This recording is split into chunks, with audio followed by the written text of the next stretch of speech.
So you guys really did help make a tangible difference to a person I do care about. So thank you for that. Headphones go on properly.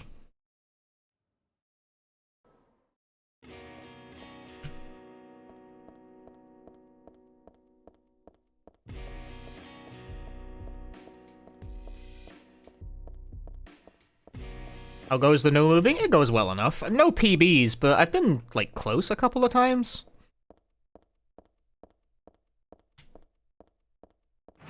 Like, I'm not having success, but I'm not experiencing, like, completely dire failures either. They're sort of within the ballpark. It's like, you know, I think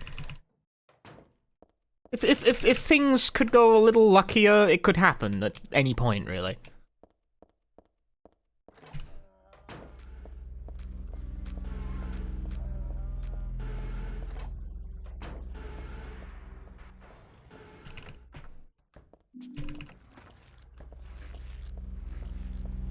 Things really dope. The speedrun community is so welcoming and helpful to the LGBTQ community. GDQ, I think, had a very large hand in that. Not to, like, give the credit to any one organization in specific, but as, like, the largest speedrun marathon, they are the tastemakers. And they have routinely made it a point to be very, like, visibly inclusive.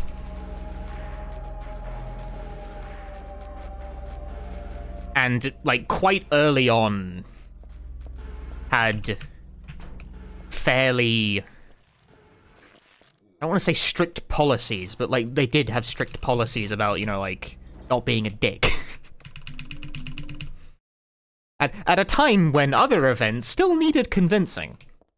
You know? And perhaps plenty still do.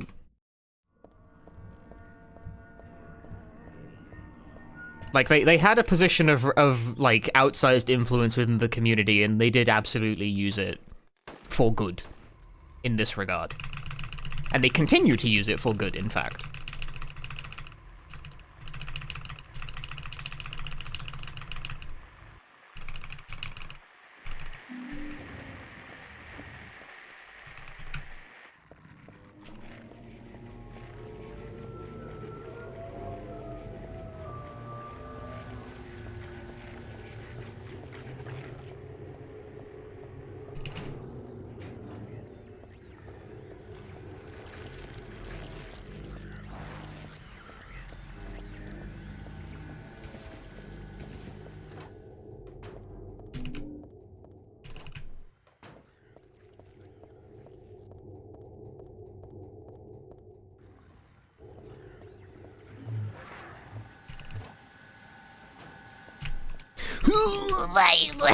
Oh my goodness, you looked at dress.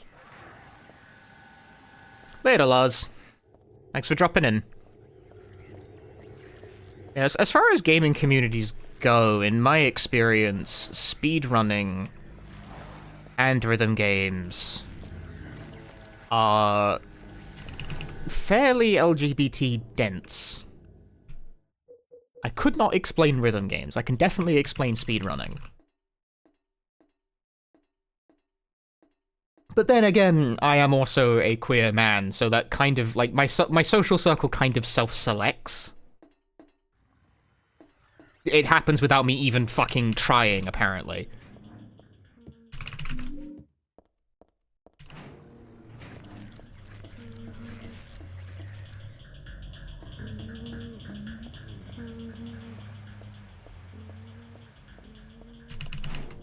By speedrunning, you think? Well, I just said it's because GDQ, like, specifically leveraged their outsized amount of influence on the community to be very visibly inclusive and came down very harshly on people who would threaten that.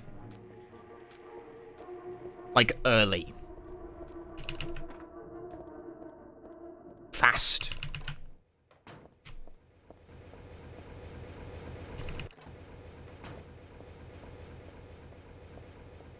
Like, it is notably distinct because I have, in fact, interacted with communities where this isn't the case, and it's bad, usually.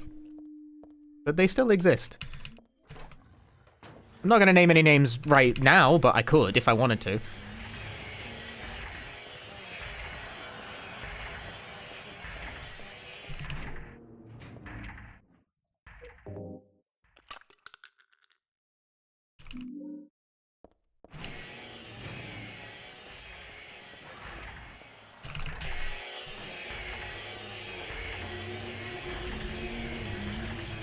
You're all thinking of a certain marathon. That's not what I meant. But I mean, okay, the fact you're all thinking of that does indicate, like, yeah, that is true, but that wasn't actually what I had in mind.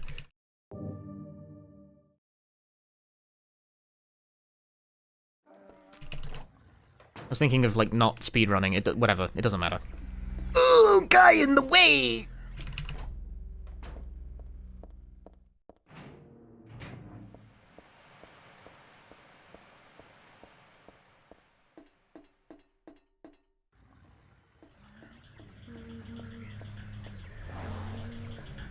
Yeah, I recall in, like, a very long time ago, it feels bad to even describe, like, a long time ago, there was an incident on the GDQ stream. Like, this was a long time ago. Like, their modern policies are much more stringent nowadays. This would never have a chance of getting on camera nowadays, but someone walked onto the GDQ stream with a MAGA hat on.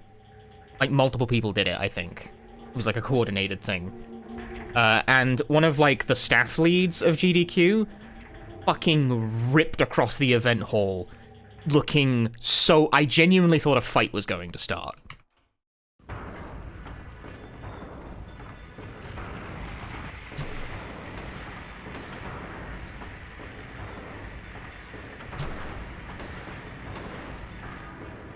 Like, this is all, like, lost to entropy nowadays, but there was, like, footage of the altercation that thus ensued after the fact.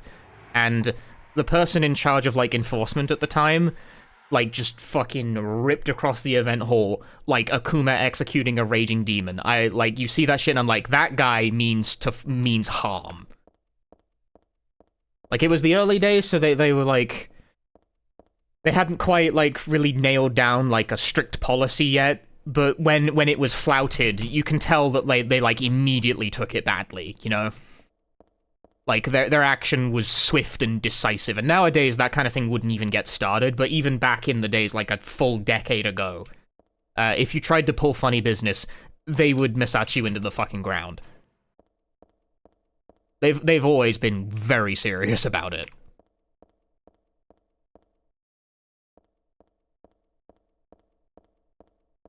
And I appreciate that for what it's worth. It means, like, I have had basically no issues performing for GDQ on, like, a... What's the word I want here? On, like, a personnel level because of this. You know?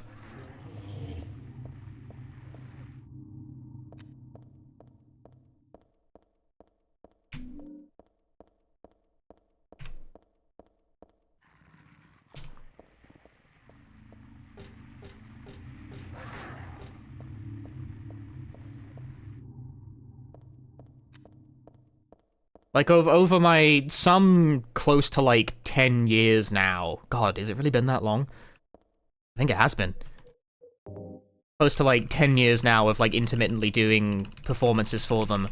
I've never really had any substantial, like, operating difficulty working with them, because, like, or the, like... managing the crowd at the events either, because I can generally trust them to take shit seriously.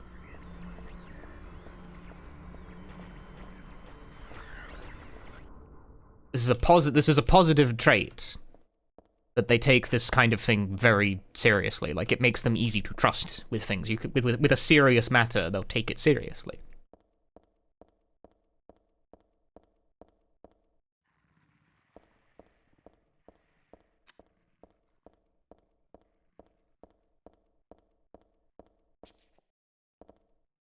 That's very important. It goes miles to setting the tone for a community. Is having people in, like, positions of actual widespread influence who absolutely do not take that shit. it sets the vibe. Like, it works in this stream, for instance. Like, I don't take that shit even a little. I take no shit. I take an even lower standard of shit, I think, in that I don't even tolerate people being slightly mean to me. As a result, people understand the vibe. Ah, I need to press button. You can't drink.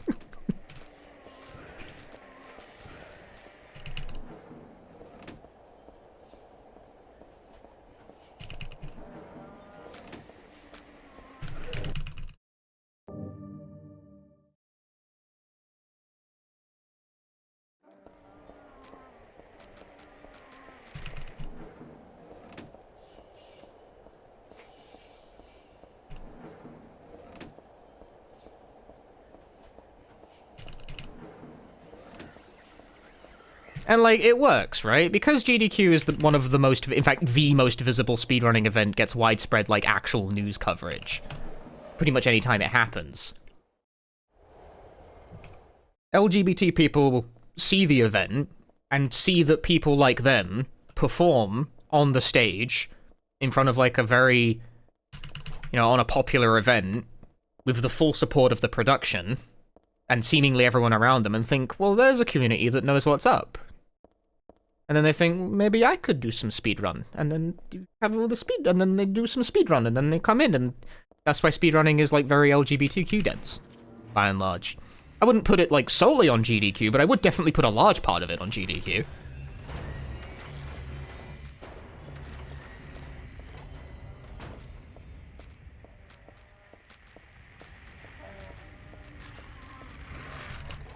That's just, like, the value of the value of inclusivity and diversity. I kind of hate putting it that way because it makes me sound like an asshole, but it's true. Putting it that way sounds very, like, marketing speak, but, like, it works that way. It does work. This is part of why I put my pronouns on the stream when I perform for GDQ, actually. Because, like, that's actually a thing that the runner has control over. We are asked, like, do you want your pronouns on stream, yes or no? And I always say yes.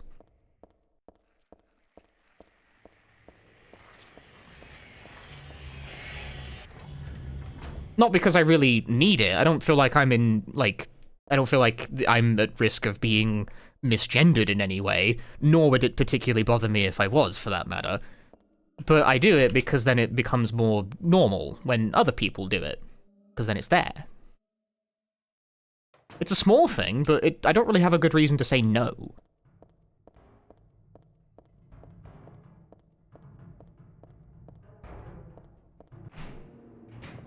I can't, I want to grab the Dr. Pepper.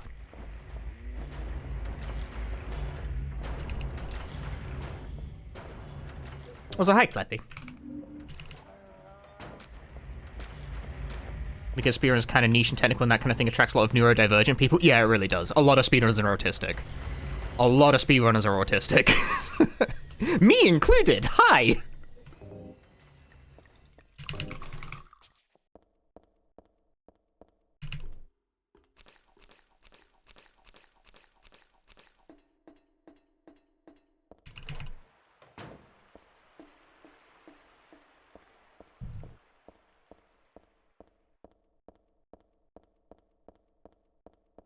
It turns out the kinds of people who will play a video game 1,337 times. My fucking attempt count is elite right now and no one noticed. That's crazy, bro.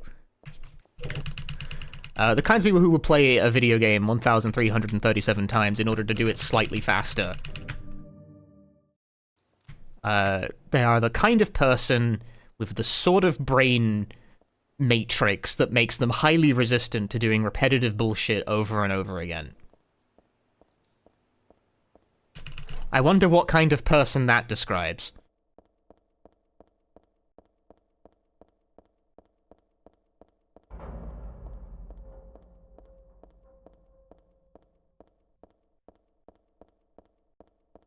I'm not saying it's a prerequisite, I'm just saying it's common for a reason.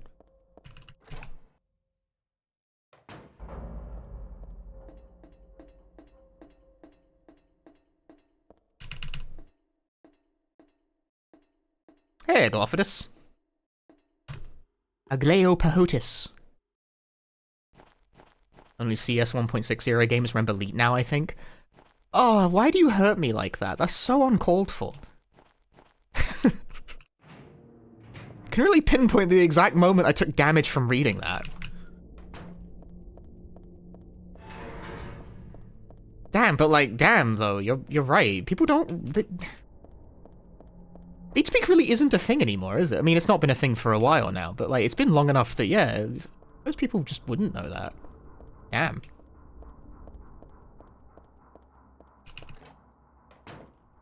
That is not epic. That's not for the win, bro.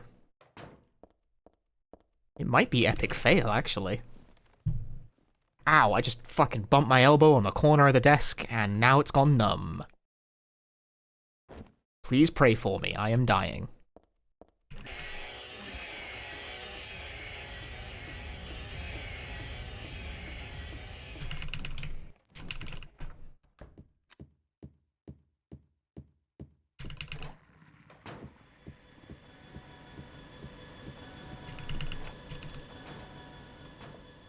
I pwned my elbow.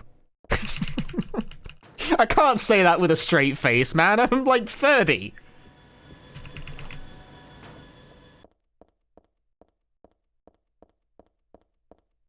I gotta talk normally.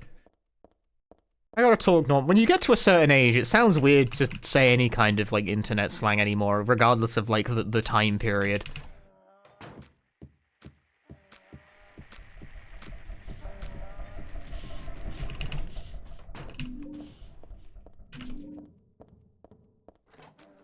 I'm reminded of how when I made a video about the Japanese Left 4 Dead 2 arcade port like a couple of years ago now, I think. And one of the things I said the word dead ass in that video, and a shit ton of comments on that video are like commenting about how I apparently took the fucking wind out of them by saying dead ass. It's like, you guys, I was like in my mid-20s when I made that video. Not that old. Apparently, like, it's something about the combination of accent and the perceived, like, my perceived age made it sound really off to people.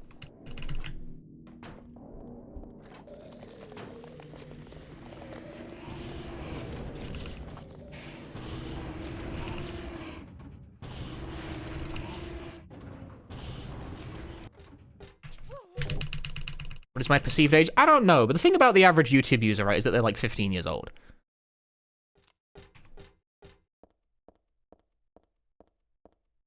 And I think the fact that I'm, like, English and relatively... Am I reasonably erudite? I don't know. But I get the impression that, like, I'm coming off as much older than I actually am on that like, especially because, again, to like, a much younger audience on YouTube, mid-20s is, like, practically elderly.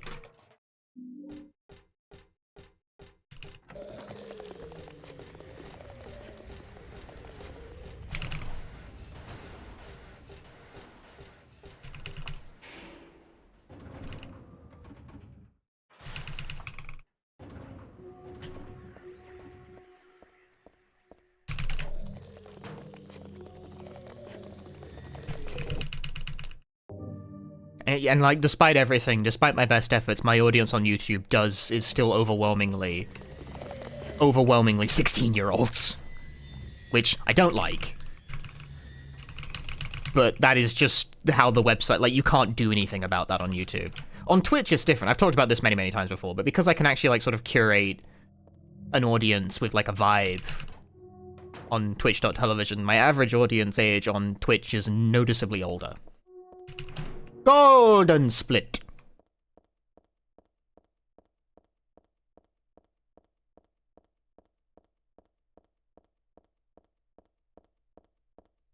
Whereas on YouTube, the average age rate, like the biggest age demographic by far, according to my analytics, with like nearly about, I think, 40% of the total viewership are people within the age range of like 15 to 20. That's just the breakdown. That's just how It's not unique to me, it's just how YouTube is. It doesn't really say anything about my content, that's just the age range of people who use YouTube. I think I'm too high up.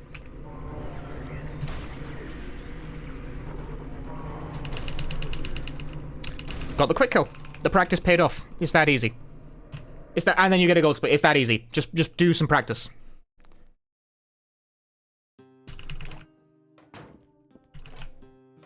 It was worth it. I did some practice. I hope you guys were okay with me spending like 15 minutes practicing that fight, because like it worked. It worked. Like, that's what practice does to you. You do some practice, you save some time. I mean, I won't always get a kill that fast, but like, there you go. That's why we practice.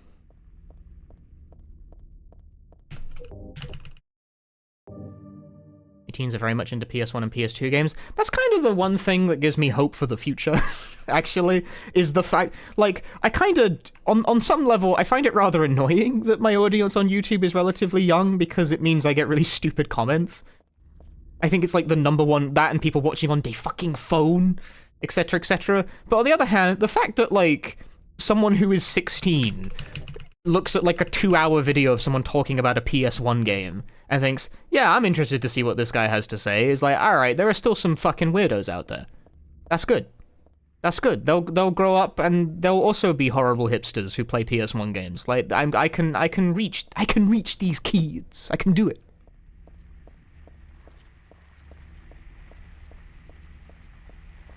My analytics do suggest that maybe they're not all interested in playing these games, but some of them are at least interested in hearing an older person fucking yap about it.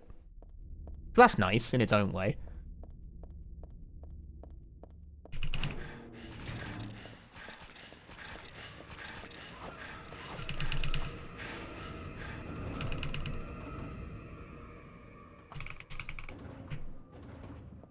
And, like, of course, like, that's the main place they're gonna hear about this stuff, is fucking weirdo YouTubers like me telling them about games that was overlooked because the industry isn't gonna tell it to them. Like, we've been over this at the start of the stream, where I made everyone depressed with how this industry treats old games as objects to be outdated, obsoleted, and then discarded.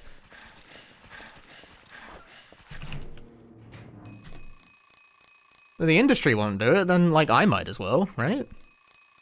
Oh boy, this sucks. Hate that. 4, 4, 4, 4.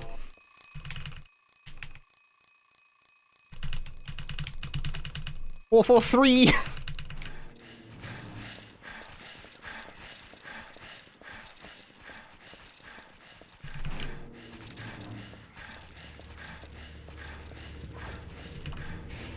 Particularly because, right, if you don't know anything about retro games, and especially because I like to make videos as well about import games as well, which is, it casts with a much broader net, because even people who are enthusiastic about retro games, if you can't speak Japanese, there's no one's gonna tell you about Mark of the fucking Mermaid, because you need to be able to speak Japanese to even play it.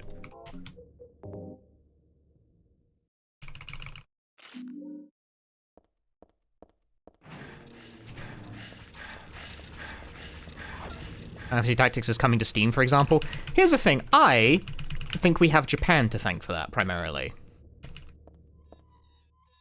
The thing, okay, I'm about to do a West versus Japan thing, I know, Jesus Christ, this guy sucks. But Japan treats its retro games with more reverence, they just do. Like, it's just true.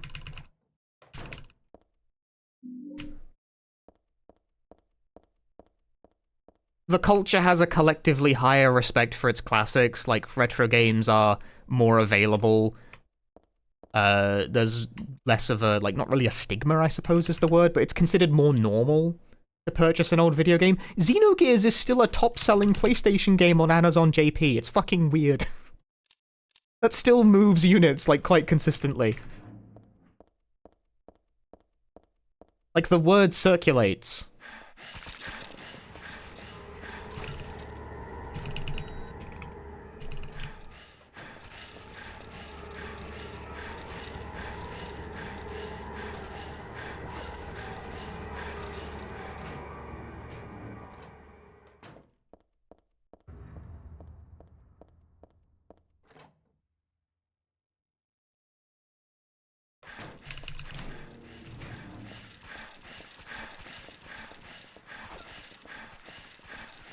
Yeah, their used console and game market is in good supply, in good condition, and in good price. So, like, accessing an old game is reasonably simple.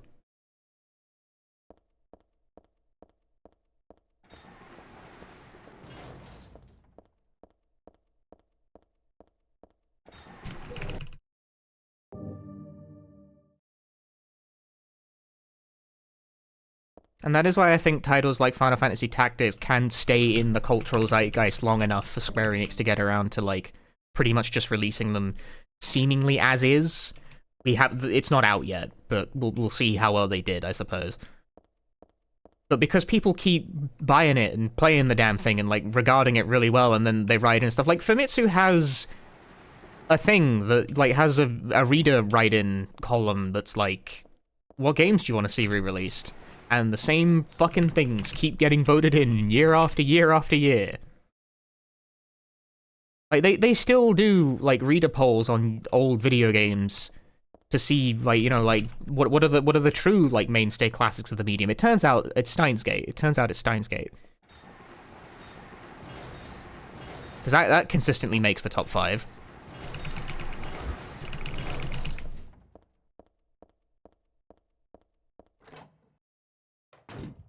It turns out, according to Japan, that the true classics of the medium are, like, Dragon Quest III, Xenogears, Steins Gate, Machi, and Final Fantasy X. I was blanking there for a moment.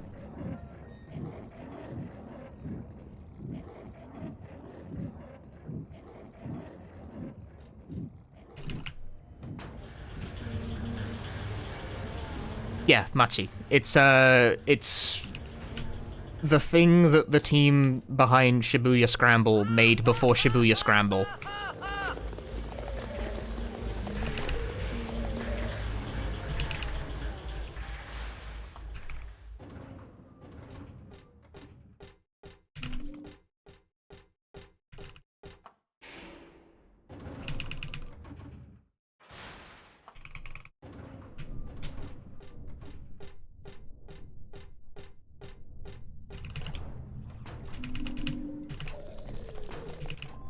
Unfortunately, I haven't played Machi myself, and it has no English translation.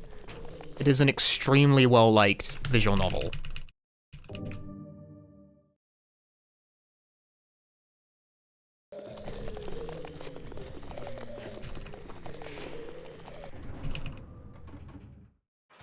Yeah, Machi is the thing that 428 Shibuya Scramble is a spiritual successor to.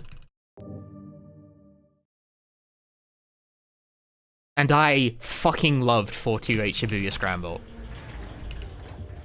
So the fact that there is another one of those that consistently tends to rate better, that I haven't played because it's a book, and I don't know if my Japanese is really up to that yet. We'll get there eventually. It's on my bucket list.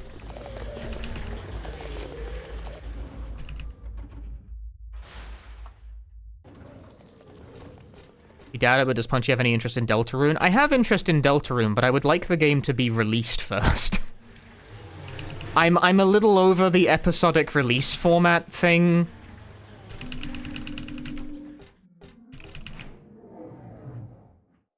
You can try not let the book will judge me. Well, I'm reading a book right now. I mean, not literally right now, but like I'm reading a Japanese book right now.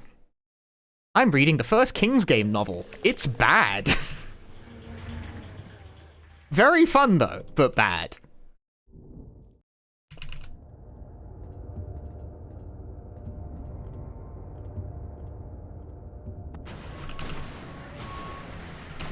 No, come on, dude. That's shit. I'm -5, and that's the run that Leonard chooses to randomly be invincible on. That first shot whiffed, because hitbox no work. Good. Thank you. Very cool. Tragedy.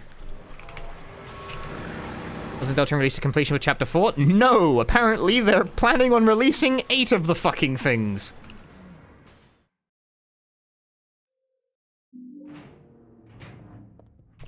And I don't want to keep, like, replaying the game from the beginning every time Toby finishes a chapter, like, once every 4 years or so, call me when it's done.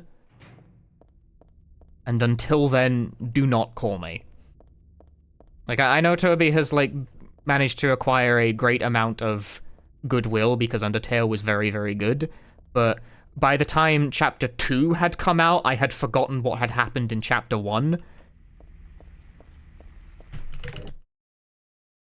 And I can't be bothered to do that every time, and, like, I've definitely forgotten what happened in Chapter 1 and 2 by now. So, like, in order to remember what the fuck would happen in Chapter... Like, I need to play for the whole game again, basically. And it's like, you know what? I'm just gonna wait until it's done. I do not think this was the ideal format to release a JRPG in.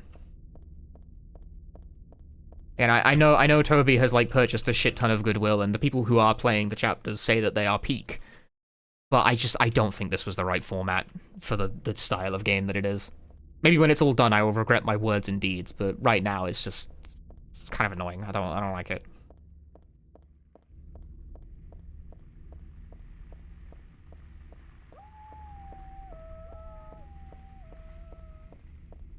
But I would like to play Deltarune when it's done. I really liked Undertale. And I did like what I played of Deltarune so far.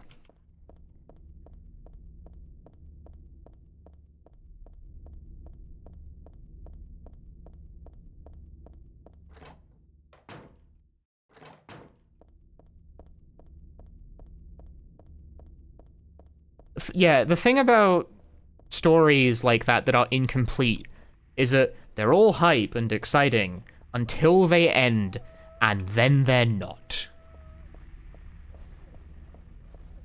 Like, I'm sure Toby Fox can do it. I'm sure he can stick the landing. But every time I have ever, like, tried to get into a story in progress, the ending has either sucked ass or it just hasn't finished at all. It's never been worth it. Shoutouts to the, like, 3 people in my Discord who keep trying to get me to play Of the Devil when it is fucking done and no sooner.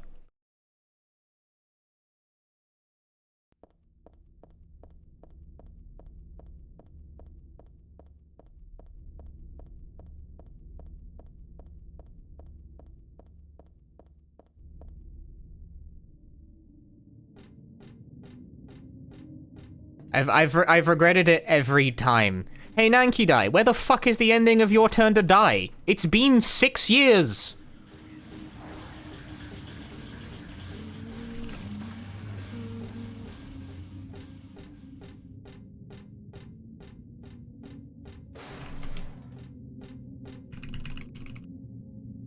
Oh, it's fine. Like, again, create at whatever pace you find, like, appropriate. I'm not really, like, sitting here demanding a conclusion to the story. But at the same time, it feels bad to get invested in a story that doesn't yet have a conclusion. I don't want this to come across as, like, demanding work faster. But the times I have bought into a story in progress and then it's stalled have been upsetting. This is why the episodic release format is, like, risky. And when one game blows it, it, like, does reputational damage to all the others.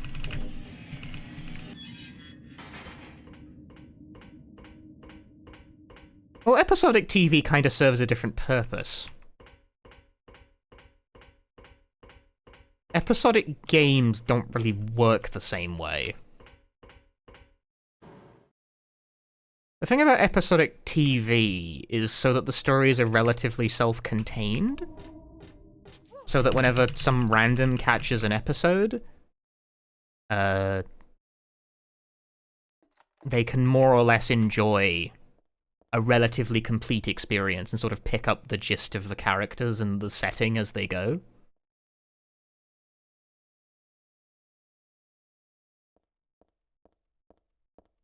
Whereas episodic games don't really work that way because who the fuck plays a game, like, who the fuck plays episodic games out of order?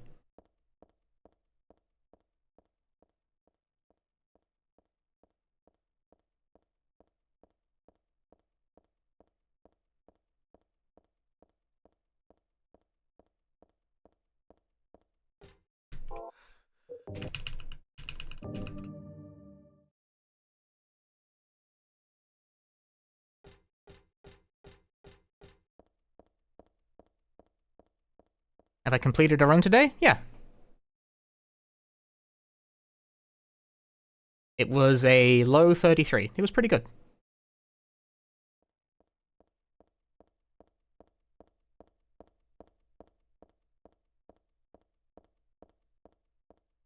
Oh, what a beautiful straight line. Oh! It brings a tear to the eye! What a gold!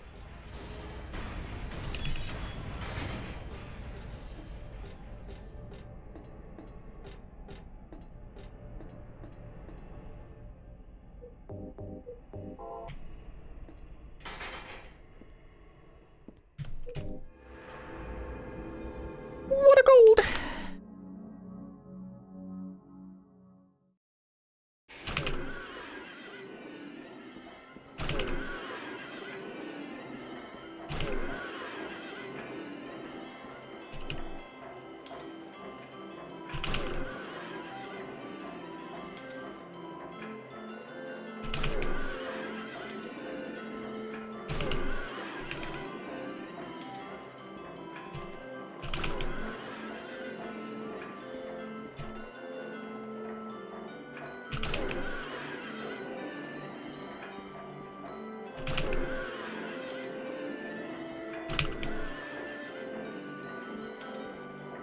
You know, Episodic wasn't Siren Remake on PS3 originally Episodic? It was, and it was very strange for it.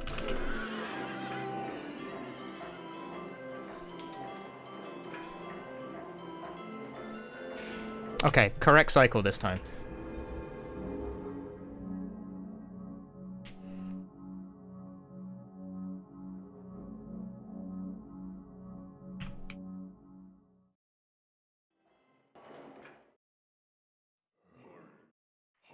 Didn't shit the bed. Where do you think you're going?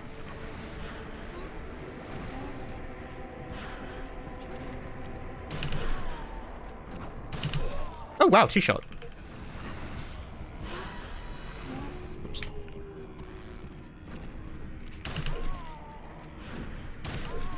Three-shot, that's fine. That's nothing to be upset about.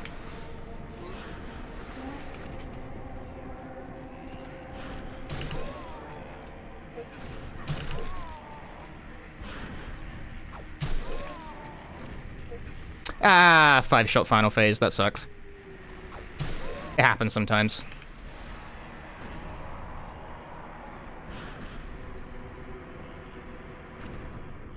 Still pretty good.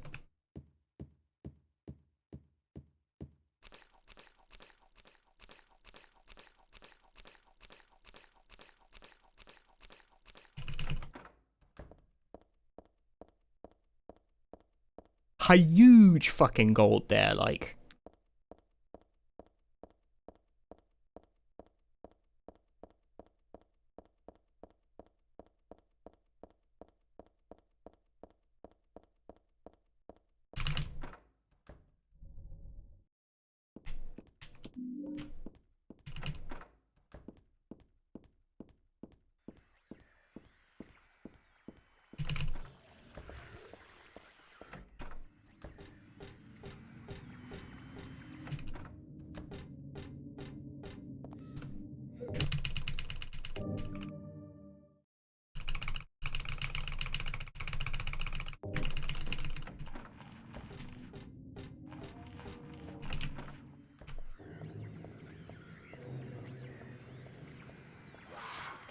Ooh.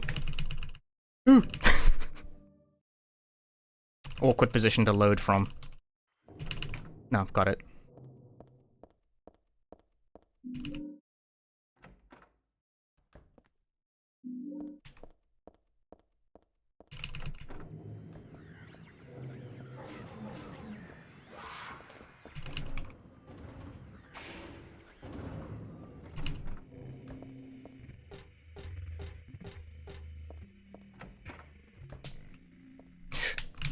Ugh, ugly.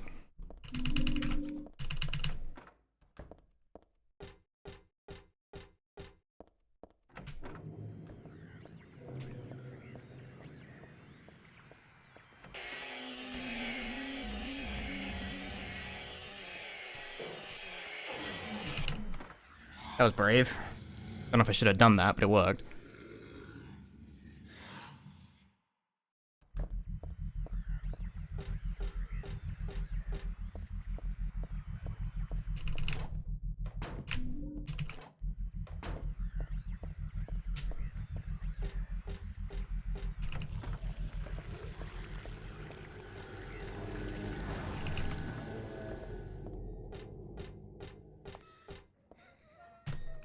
Slow.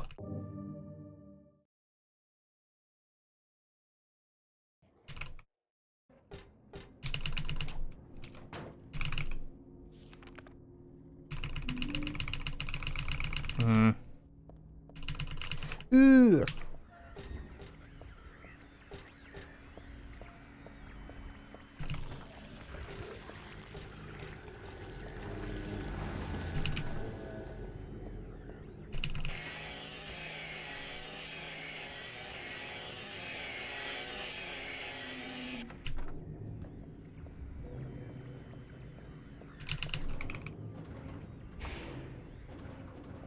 Currently checking videos on March, and it is literally 428. Yeah, it is. Like, the style of the game is the same.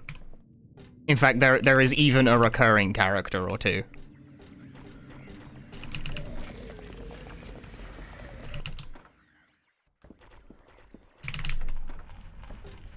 Like, I'm pretty sure the coffee milk drinking detective shows up in 428.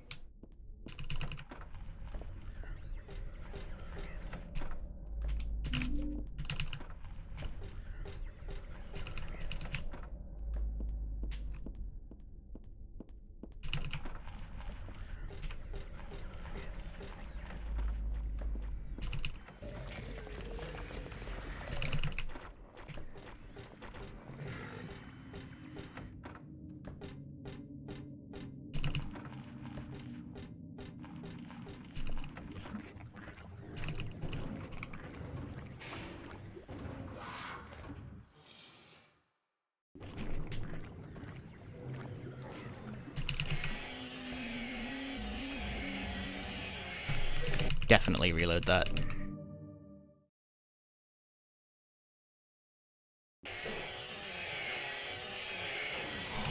Oh, too many guys. Good lord.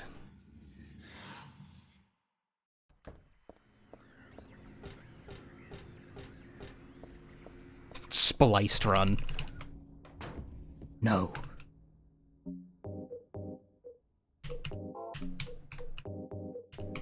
Your menuing sucks!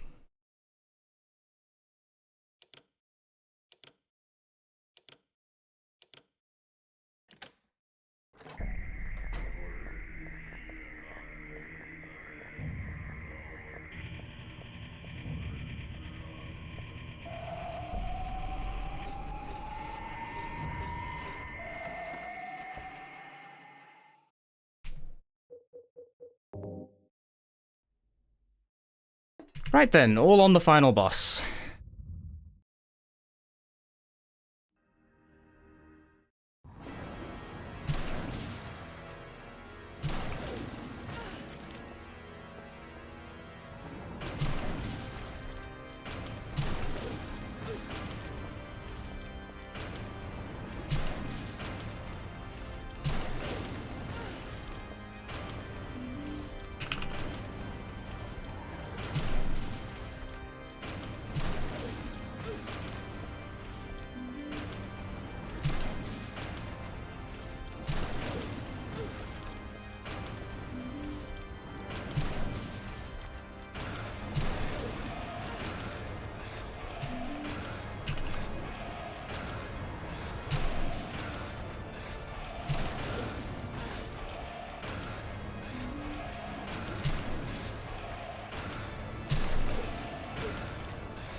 Die!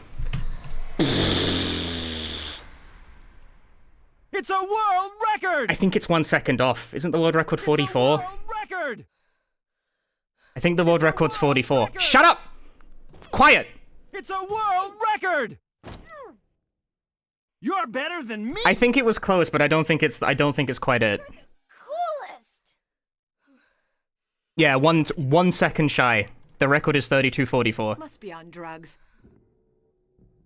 Close, but not quite. This is a run that had a fucking Leonard reset in it. It's a world record! You guys, if you're gonna abuse that, I'm gonna take it away from you. Coolest.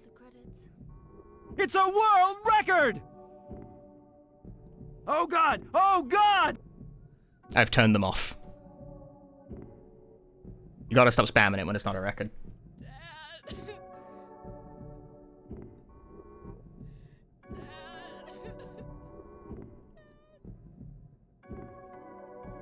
Any further redemptions are simply you wasting points. That was a good PB, but damn, I really got robbed by Leonard fucking up. That kinda sucks.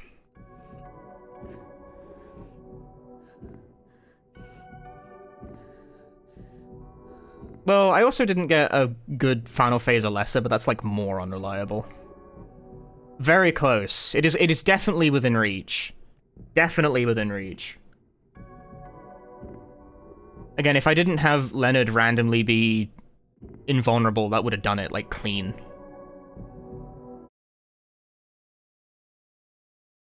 That gold split, though, really is the gold I was looking for all this time.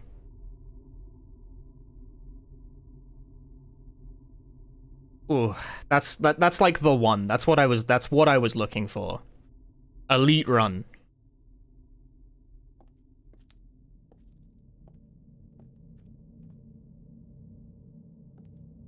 That's a good PB. I think at best, maybe if I did, there were a couple of movement mistakes at the end as well.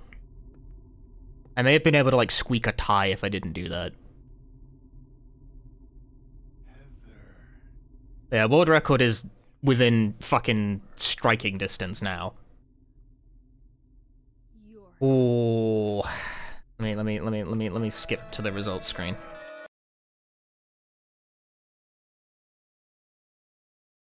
Whoa. I was quite nervous at the end, I won't lie. Obviously, right? Leonard. Yeah, that could have been 58 instead. 51 or lesser is fantastic though. And that's with a 5-shot. That's fucking crazy.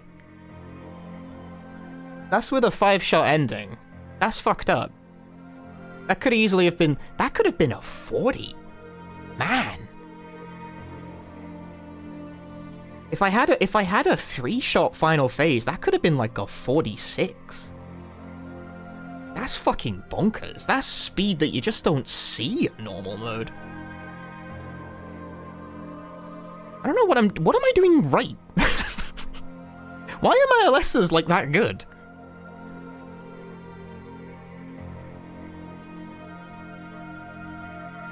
World record was 2 years ago? Yeah, Silent Hill 3 hasn't really seen a lot of action at the top end for a while. Ah, that Leonard reset though really fucking sucked. That was the thing that killed it primarily. At least as far as like, things that I don't control go.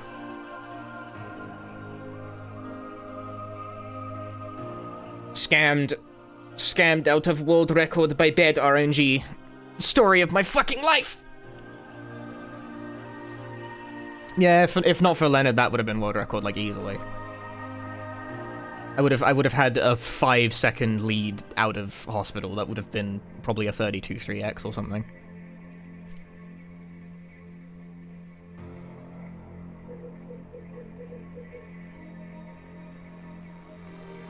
That's funny enough as well. Definitely would have been. Despite that is a 1 second faster IGT than the world record.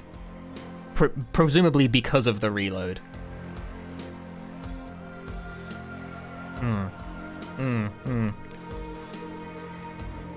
Great PB though. Great PB.